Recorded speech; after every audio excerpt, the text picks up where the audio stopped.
پاک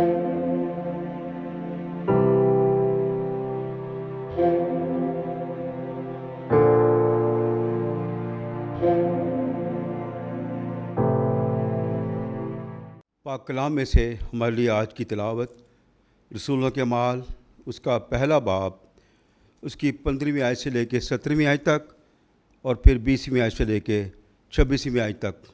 اور انہی دنوں پطرس بھائیوں کے درمیان، جن کا شمار 120 کے قریب تھا، کھڑا ہو کر بولا، اے مردو بھائیو، اس نوشتے کا پورا ہونا ضرور تھا جو روح القدس نے داؤد کی زبانی اس یہودا کے حق میں پہلے سے کہا تھا، جو یسوع کے گرفتار کرنے والوں کا رہنما ہوا۔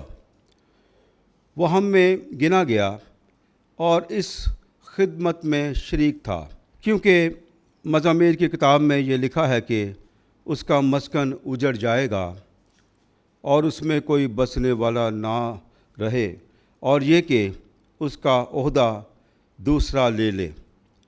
پس جو لوگ برابر اس مدت تک ہمارے ساتھ رہے جب خداوند یسوع ہمارے ساتھ آمد و رفت رکھتا رہا، یعنی یوحنا کے استباق سے لے کر خداوند کے ہمارے پاس سے اٹھائے جانے تک، لازم ہے کہ ان میں سے ایک ہمارے ساتھ اس کی قیامت کا گواہ بنے۔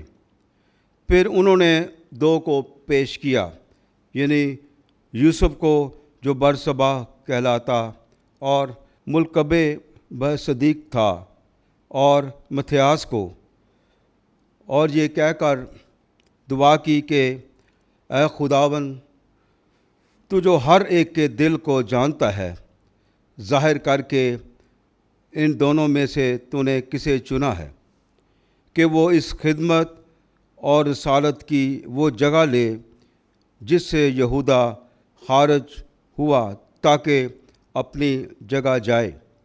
اور انہوں نے ان کے بارے میں کرہ ڈالا، اور کرہ متھیاس کے نام کا نکلا۔ پس وہ 11 رسولوں کے ساتھ شمار کیا گیا۔ خداوند کے پاک کلام کے پڑھے اور سنے جان پر اس کی خاص برکت ہو۔ خداوند کا شکر ہو۔